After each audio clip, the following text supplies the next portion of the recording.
matin sur Europe 1 et votre invité ce matin, Jacques Serret, Françoise Vimeux, climatologue, directrice à l'Institut de recherche pour le développement. Bonjour Françoise Vimeux. Bonjour. 49 départements sont donc placés ce lundi en vigilance rouge canicule, 40 autres en vigilance orange.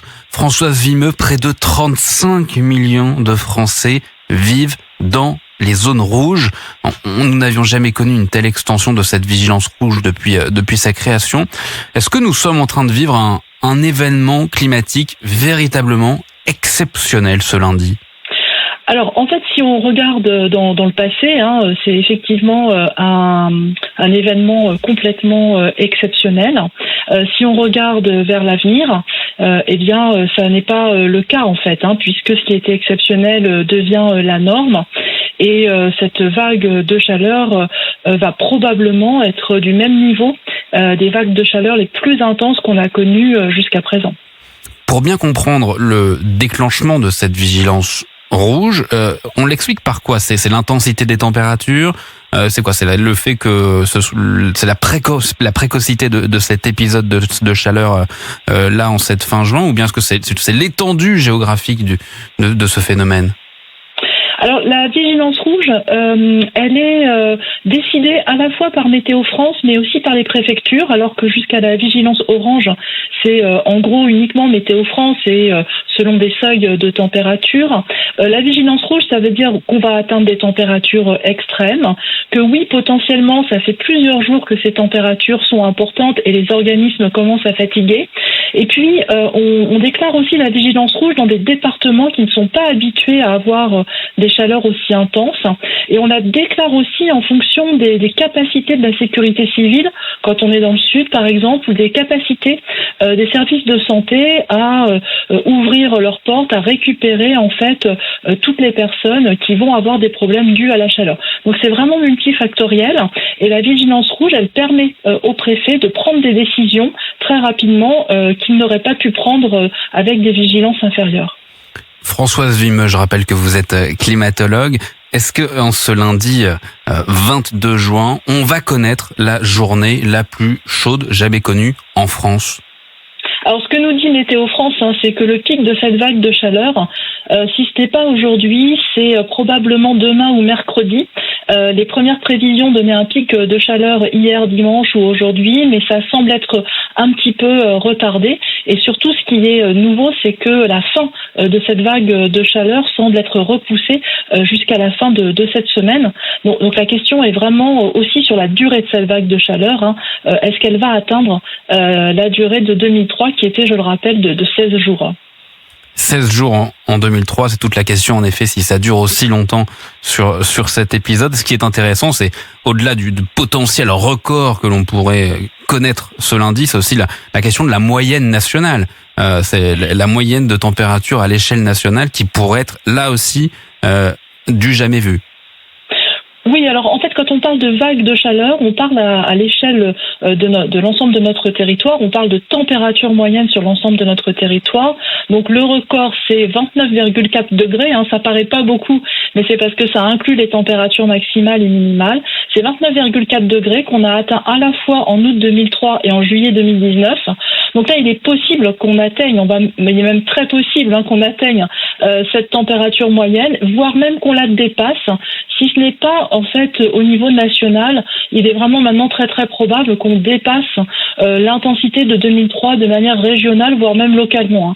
Je pense à Paris, où on n'avait pas dépassé les 40 degrés en 2003, et là il est probable qu'on s'approche des 40 degrés, voire qu'on les dépasse dans la capitale. Là on parle des températures très élevées de l'après-midi, mais Françoise Vimeux, la France se réveille ce matin après une nuit donc où il a fait très très chaud encore. C'est vrai que ces nuits sont extrêmement chaudes et même partout dans de très nombreux départements. Est-ce que c'est là finalement que se joue peut-être une grande partie du risque sanitaire sur le fait que le corps n'a pas forcément le temps de récupérer la nuit?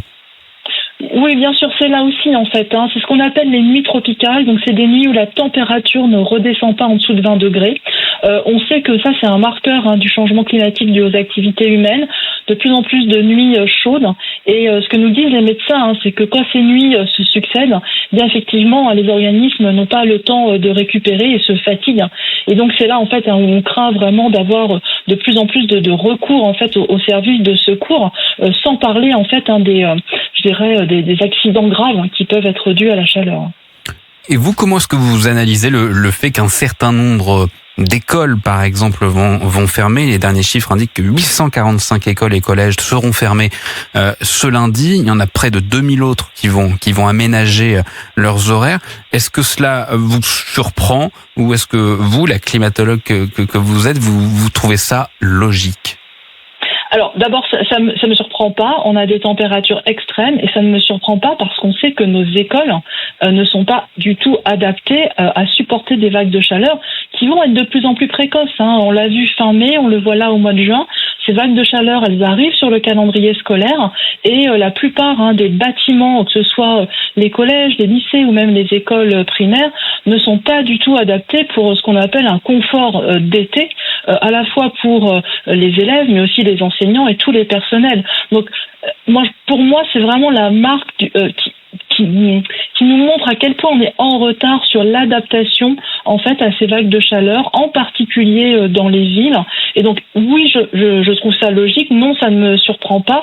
Et c'est vraiment un marqueur de notre retard sur finalement ces vagues de chaleur qu'on a gérées jusqu'à présent toujours comme des crises ponctuelles, en pensant qu'on allait revenir au climat du passé. Mais en fait, non, ça ne sera pas le cas. Et il est même probable que cette vague de chaleur, d'ici à horizon 2050, nous paraisse une vague de chaleur assez fraîche si on la revit dans 25 ans. D'accord. Vous estimez que ces vagues de chaleur, en termes de périodicité, de fréquence, ça va se répéter presque tous les ans? On va rentrer dans ce cycle-là, selon vous? Alors c'est pas moi qui l'estime en fait. Toutes les études scientifiques sur les vagues de chaleur montrent que avec le changement climatique, les vagues de chaleur elles deviennent plus régulières, donc elles reviennent plus souvent. Elles sont de plus en plus chaudes. Elles sont beaucoup plus précoces. On en a un exemple. Elles arrivent en mai-juin. Elles peuvent aussi être plus tardives. Elles arrivent en septembre-octobre. Et puis elles vont être plus longues. Et donc ce que l'on voit là, c'est vraiment le marqueur du changement climatique dû aux activités humaines. Et en fait, on sait que ces vagues de chaleur vont se reproduire. Et d'ailleurs, si vous regardez le seuil de température de 40 degrés, avant les années 2000, il était vraiment très rarement dépassé. Après les années 2010, il est dépassé plusieurs fois par an. Et il y a certaines années, plusieurs dizaines de fois sur notre territoire. Donc on voit là vraiment l'intensification de ces vagues de chaleur, à la fois en durée, en fréquence, en intensité. Françoise Vimeux, pour conclure, est-ce qu'il y a un territoire, une région ou bien un département français qui est peut-être un peu plus épargné et qui sera plus épargné à l'avenir, où tout le monde sera touché inéluctablement? Alors en fait, si on parle des impacts du changement climatique, il n'y a plus aucune région en France qui est épargnée. Si on parle des vagues de chaleur, toutes les régions en fait ont leur propre vague de chaleur. Je dirais qu'il n'y a plus que les régions montagneuses où il fera peut-être bon vivre, mais la température augmente aussi dans ces régions montagneuses. Et là, c'est d'autres impacts avec par exemple la fonte de nos glaciers. On sait par exemple que dans les Pyrénées, d'ici une quinzaine d'années, nous n'aurons plus aucun glacier. Merci beaucoup Françoise Vimeux, climatologue, directrice de recherche à l'Institut de recherche pour le développement. Merci beaucoup, je vous souhaite une très bonne journée, un bon lundi et bon courage face